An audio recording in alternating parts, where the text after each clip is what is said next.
Welcome to the series of mid exams preparation. ये mid exams की preparation series की video है। Complete series इस चैनल के ऊपर अपलोड की जा रही है और आज की वीडियो के अंदर आपको ENG 501 के मिड एग्जाम्स की प्रिपरेशन के लिए लेक्चर नंबर 11 से लेकर 20 तक के मेन पॉइंट्स करवाए जा रहे हैं मिड एग्जाम्स के लिए। तो शुरू करते हैं आज के इस ट्यूटोरियल को। इसमें सबसे पहले है प्रोनाउंसिएशन ऑफ ओल्ड इंग्लिश। जो ओल्ड इंग्लिश की प्रोनाउंसिएशन है, ओल्ड इंग्लिश के अंदर सिंगल फोनेम था वॉइस्ड और वॉइसलेस एलोफोन्स के साथ बहुत से साउंड के लिए। मॉडर्न इंग्लिश डिस्टिंग्विश करता है उनको as a separate phoneme.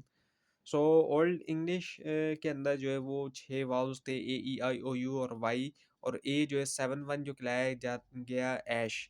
So vowel sound जो है ओल्ड इंग्लिश की, इसकी हम बात करते हैं तो तमाम सिंबल जो है वो रिप्रेजेंट करते हैं प्योर वाउल्स को। और vowel sound of old English में हम देखते हैं तो जो प्रोनाउंसिएशन है ओल्ड इंग्लिश वर्ड की कॉमनली जो है वो डिफर करती है उससे जो उनके मॉडर्न इक्विवेलेंट है। और जो लॉन्ग वाउल्स हैं पार्टिकुलर में वो गुज़रा है कई कंसिडरेबल मॉडिफिकेशन से।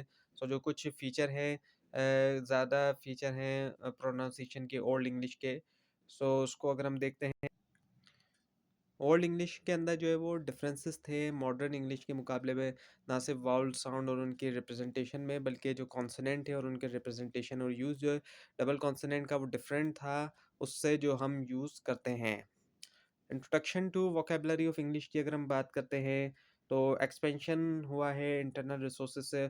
ओल्ड इंग्लिश जो है वो रिलाई किया उसने हैविली जो है वो वर्ड फॉर्मिंग मैकेनिज्म के ऊपर, ना कि ये कि बोरो किया जाए दूसरे जो है वो लैंग्वेजेस से। और सिग्निफिकेंट मेथड जो है वो जो है क्रिएट करने के लिए न्यू वर्ड्स को उनको वो थे यूज़ के ज़रिए, प्रीफिक्स और सफिक्सेस के ज़रिए।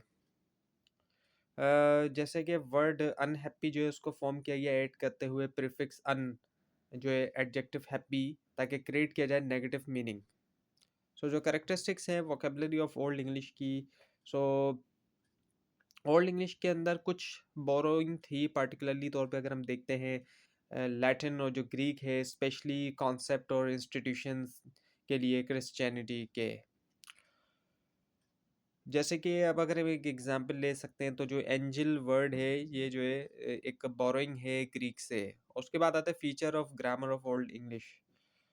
सो ओल्ड इंग्लिश सेंटेक्स जो है ये करेक्टराइज है हाई डिग्री ऑफ सबऑर्डिनेशन से, जहाँ पे सेंटेंसेस अक्सर जो है वो होते हैं कॉम्प्लेक्स बहुत से डिपेंडेंट क्लोजेस के साथ। और हाइपोटेक्टिक स्टाइल की हम बात करें तो एक हाई प्रोपोर्शन जो लॉन्ग सेंटेंसेस का सबऑर्डिनेट क्लोजेस के साथ एक स्टाइल जो कि हम देखते हैं पाया जाता है वर्क्स ऐसे ऑथर्स की तरफ से जैसे कि एडवर्ड गिवन या फिर जॉन मिल्टन वगैरह। सो जो नाउन्स एंड प्रोनाउंस हैं ओल्ड इंग्लिश के अंदर, सो ओल्ड इंग्लिश नाउन जो है वो इन्फ्लेक्ट होते हैं शो करने के लिए सिंगुलर या प्लूरल और जो केस है और लैटिन के मुकाबले में ओल्ड इंग्लिश का जो है वो सिंपलर केस सिस्टम था, सिर्फ 4 केसेस के साथ।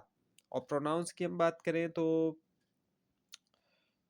पर्सनल प्रोनाउन उनके फ्रीक्वेंट यूज़ की वजह से अक्सर रिटेन रहे। ये एक इन्होंने रिटेन किया एक्चुअली एक कंप्लीट सिस्टम ऑफ इन्फ्लेक्शन को। So adjective and article in old English की हम बात करें, सो जर्मेनिक लैंग्वेज की 2 डिक्लेंशंस थे एडजेक्टिव के लिए, स्ट्रॉन्ग और वीक। और स्ट्रॉन्ग डिक्लेंशन जो है वो यूज़ हुए बगैर किसी डेफिनेट आर्टिकल या सिमिलर वर्ड के, जबकि वीक डिक्लेंशन यूज़ हुए उनके साथ। सो जो वर्ब्स इन ओल्ड इंग्लिश हैं, सो इन्फ्लेक्शन जो है वर्ब्स का जर्मेनिक लैंग्वेज में वो लेस कॉम्प्लेक्स था यूरोपियन इंडो यूरोपियन टाइम्स के मुकाबले में। और जो डिफरेंस है कॉम्प्लेक्सिटी में वो अपेरेंट जब हम कंपेयर करें ओल्ड इंग्लिश वर्ब को उनके काउंटर पार्ट में लैंग्वेजेस में, जैसे कि लैटिन या ग्रीक के मुकाबले में अगर हम कंपेयर करें। सो ओल्ड इंग्लिश वर्ब जो कि हैटन HATN जो कि टू कॉल के लिए वो लेस कॉम्प्लेक्स था उसके इन्फ्लेक्शन में लैटिन वर्ब वो केयर VOCARE के मुकाबले में। सो ओवरऑल लैंग्वेज सिस्टम जो है ओल्ड इंग्लिश के अंदर अगर हम देखें, सो जो जेनरस यूज़ है प्रीफिक्सेस और सफिक्सेस का ओल्ड इंग्लिश के अंदर यूज़ किया गया। प्रीफिक्सेस और सफिक्सेस एक्सटेंसिवली तौर पे ताकि फॉर्म किया जाए न्यू वर्ड्स या मॉडिफाई किया जाए मीनिंग जो है एग्जिस्टिंग वर्ड के। जैसे कि अनकाइंड जो है अपोजिट बन गया काइंड का, केयरफुल बन गया फुल ऑफ केयर का। सो जो यूज़ ऑफ प्रोनाउंस है, सो शिफ्ट होना प्रोनाउन यूजेज के अंदर ओल्ड इंग्लिश के अंदर दा और धी जो है रेगुलर थे, और यी और यू जो है वो सॉरी धा और धी जो है सिंगुलर थे, यी और यू जो है वो थे प्लूरल। सो मिडिल इंग्लिश ने इंट्रोड्यूस किया यूज़ जो है ही या यू का एज अ पोलाइट फॉर्म दोनों के लिए, सिंगुलर और जो है वो प्लूरल दोनों के लिए, और ग्रेजुअली तौर पे देखा गया कि दाऊ और दी जो है वक्त के साथ जो है वो पूरी तरह से एक तरह से ख़त्म होते चले गए एवरीडे स्पीच के अंदर। सो इसका इस्तेमाल अब बोलने में हमें नहीं दिखाई देता, सुनाई देता, लेकिन अगर आप पोट्री पढ़ेंगे तो उसमें आपको मिल सकता है, और इसी तरह से जो ट्रांसलेशंस हैं रिलीजियस टेक्स्ट की उसके अंदर भी इसका यूज़ हमें दिखाई दे सकता है। So towards middle English the Norman conquest, invasion जो है नॉर्मन नॉर्समैन और नॉर्वेन का, और ये स्कैंडिनेवियन ग्रुप्स थे, स्कैंडिनेविया से आए थे जो नॉर्दर्न यूरोप का इलाका है, इन्होंने इन्वेट किया था इंग्लैंड को ओल्ड इंग्लिश पीरियड के दरमियान, और साथ में ये अपनी खुद की लैंग्वेज भी लेकर आए थे जो कि ओल्ड नॉर्स वगैरह थी। सो नॉर्मन कॉन्क्वेस्ट हुआ 1066 में, इन्वेजन और सब्सिक्वेंट एस्टेब्लिशमेंट हुआ नॉर्मन रूल का, इसका एक बहुत गहरा असर रहा इंग्लिश लैंग्वेज के ऊपर भी। और इसके अलावा इन्फ्लुएंस हुआ नॉर्मन फ्रेंच का, कॉन्क्वेस्ट ने इंट्रोड्यूस किया एक नंबर जो है सिग्निफिकेंट नंबर जो है फ्रेंच वर्ड का, और ग्रामेटिकल फीचर जो है इंग्लिश लैंग्वेज के अंदर।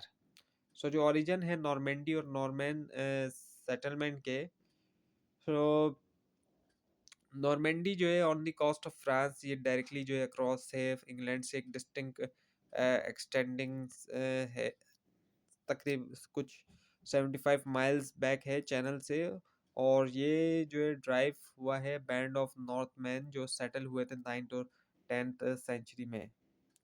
सो ये लोकेट करता है नॉर्दर्न कोस्ट के ऊपर फ्रांस के, और जो सेटलमेंट नॉर्थमैन की है बैंड्स ऑफ वाइकिंग वॉरियर्स की स्कैंडिनेविया से सेटल्ड हुए नॉर्मेंडी 9th और 10th सेंचुरी के दरमियान। सो 11th सेंचुरी में क्या हुआ,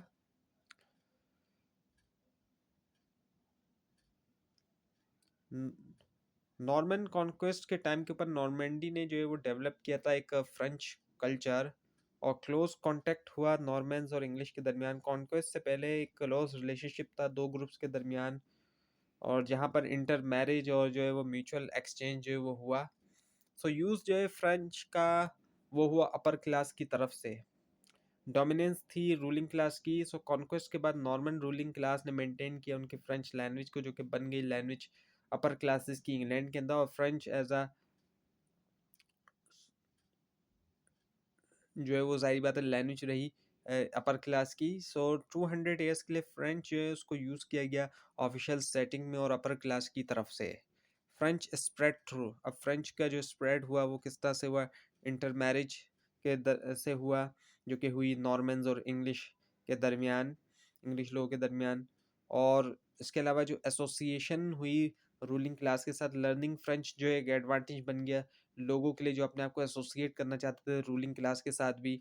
सोशल डिस्टिंक्शन भी हुआ, डिस्टिंक्शन एथिक तो नहीं थी, एथनिक नहीं थी, यानी कि एक कौम की बुनियाद पे या नस्ल की बुनियाद पे नहीं थी, बल्कि सोशली तौर पर थी।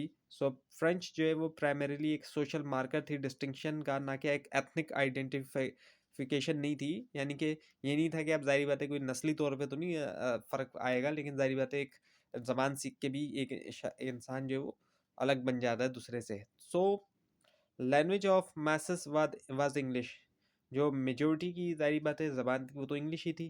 सो इंग्लिश लैंग्वेज थी कॉमन पीपल की, जबकि अपर क्लास बोलती थी फ्रेंच, और कॉमन पीपल उन्होंने कंटिन्यू स्पीक किया इंग्लिश को ही बोलना।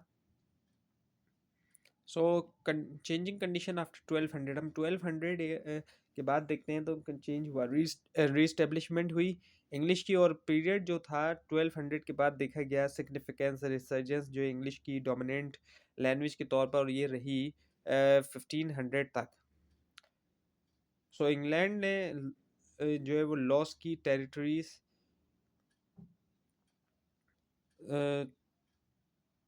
कॉन्टिनेंट के ऊपर, नोटेबली तौर पर नॉर्मेंडी, और उसने कंट्रीब्यूट किया shift backward back towards English. Loss of Normandy, loss of Normandy हुआ 1204 में, किंग जॉन ने लॉस किया नॉर्मेंडी जो है फ्रेंच को।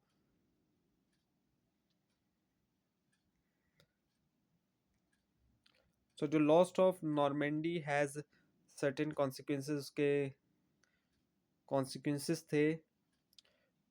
बहुत से जो नोबल्स थे उन्होंने लैंड हेल्ड की थी दोनों जगह इंग्लैंड और फ्रांस में, जो कि बनाते थे उसको डिफ़िकल्ट कि डिटरमाइन करें उनकी प्राइमरी एलिजेंस और शिफ्टिंग लॉयल्टीज़ की हम बात करें। सो जो लॉस था नॉर्मेंडी का, मुमकिन तौर पे उससे क्या हुआ, एक सेंस हुआ इंग्लिश आइडेंटिटी का, जो कि बना ज़्यादा प्रोमिनेंट जो है नॉबल्स के दरमियान। फ्रेंच रीइंफोर्समेंट हुई डिस्पाइट इसके बावजूद कि लॉस हुआ नॉर्मेंडी का।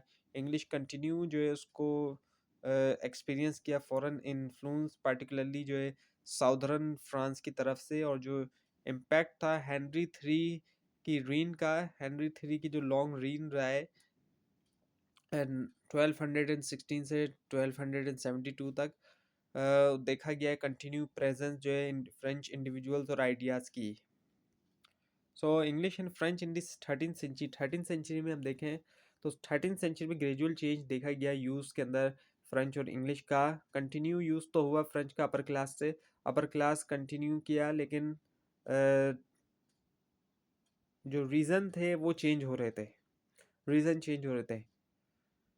शिफ्ट हुआ मदर टंग से कल्टीवेटेड टंग की तरफ, और फ्रेंच जो है इनहेरिट हुई नॉर्मन एंसेस्टर से, बन गया एक मार्कर जो है सोफिस्टिकेशन का, ना कि एक native language. So gradual general adoption of English 14th century, 14th century में देखा गया वाइड स्प्रेड एडॉप्शन जो इंग्लिश का as a dominant language, including जो पॉलिटिकल लिटरेचर था और लिटरेरी वर्क जो है उस वक्त के इंक्रीजिंगली उनको लिखा गया इंग्लिश के अंदर। English in law courts 14th century, French जो है वो रही ऑफिशियल लैंग्वेज लॉ कोर्ट की 1362 तक। और फ्रेंच जो है वो कॉमन स्पोकन लैंग्वेज भी थी विद इन चर्च, चर्च के अंदर भी जो है वो फ्रेंच ही कॉमन थी।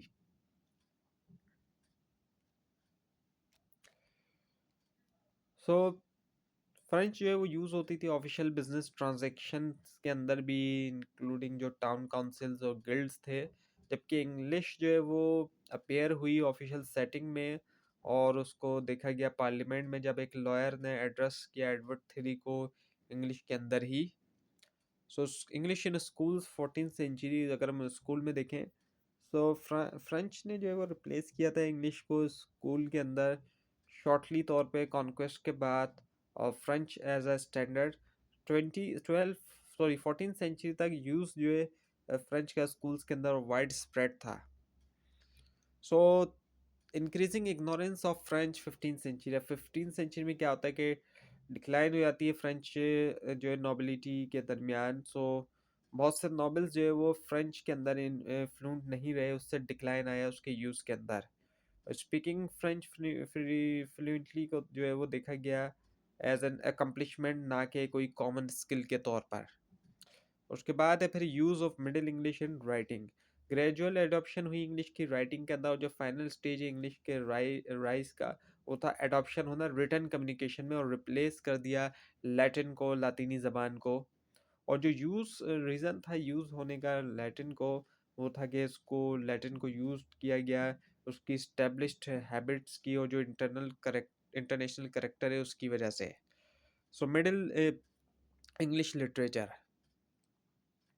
लिटरेचर जो है लिखा गया मिडिल इंग्लिश पीरियड के दरमियान, जो कि रिफ्लेक्ट करता है इवॉल्विंग लैंग्वेज और जो चेंजिंग सोशल और पॉलिटिकल कंडीशन है उसको। सो उसके बाद अभी चेंजेस इन प्रोनाउंसिएशन और मिडिल इंग्लिश के अंदर सिग्निफिकेंस प्रोनाउंसिएशन चेंजेस आई, ट्रांजिशन हुई ओल्ड इंग्लिश से मिडिल इंग्लिश की तरफ, और उससे क्या हुआ नुमेरियस कई सारी चेंजेस आई प्रोनाउंसिएशन के अंदर। सो रिकंस्ट्रक्टिंग हुई एग्जैक्ट साउंड की मिडिल इंग्लिश की, वो जो है चैलेंजिंग था, क्योंकि रिलाई किया प्राइमरीली तौर पर रिटन रिकॉर्ड्स के ऊपर। सो मिडिल इंग्लिश पीरियड जो है वो टाइम था ड्रामेटिक चेंज का इंग्लिश लैंग्वेज के लिए, और एक्सटेंसिव फंडामेंटल यूज़। ये चेंजेस जो है वो ज़्यादा सिग्निफिकेंस थे किसी भी पीरियड के मुकाबले में इंग्लिश हिस्ट्री में। और जो इम्पैक्ट था नॉर्मन कॉन्क्वेस्ट का, जो कॉन्क्वेस्ट और उसके जो बाद के जिन्होंने कंट्रीब्यूट किया बहुत सी चेंजेस को, और कंटिन्यूशन हुआ ट्रेंड्स का ओल्ड इंग्लिश से, और कुछ चेंजेस जो है वो कंटिन्यूशन थी ट्रेंड की, जो कि शुरू हुआ था ओल्ड इंग्लिश के अंदर। सो चेंजेस इन ग्रामर, शिफ्ट हुआ इन्फ्लेक्शन से एनालिटिक ग्रामर की तरफ, इंग्लिश ट्रांजिशन हुई एक लैंग्वेज हैविली रिलायंट के ऊपर जो थी वर्ड एंडिंग के ऊपर, उससे लेकर एक लैंग्वेज जो कि रिलाई करी ज़्यादा वर्ड ऑर्डर के ऊपर। और चेंज हुआ वोकेबलरी के अंदर, देखा गया कि लॉस हुआ ओल्ड इंग्लिश वर्ड का और इंट्रोड्यूस हुए बहुत से फ्रेंच और लैटिन के वर्ड्स। प्रोनाउन की हम बात करें सो सिंप्लीफिकेशन जो है इन्फ्लेक्शन की, उसने भी जो है वो अफेक्ट किया प्रोनाउन को, रिड्यूस करते हुए डिपेंडेंस जो है केस के ऊपर और जेंडर के ऊपर। So middle English strong and weak verbs. So एक जो सिग्निफिकेंट चेंज है, चेंजेस में से मिडिल इंग्लिश के अंदर, वो वर्ब का वो था लॉस होना स्ट्रॉन्ग वर्ब्स का।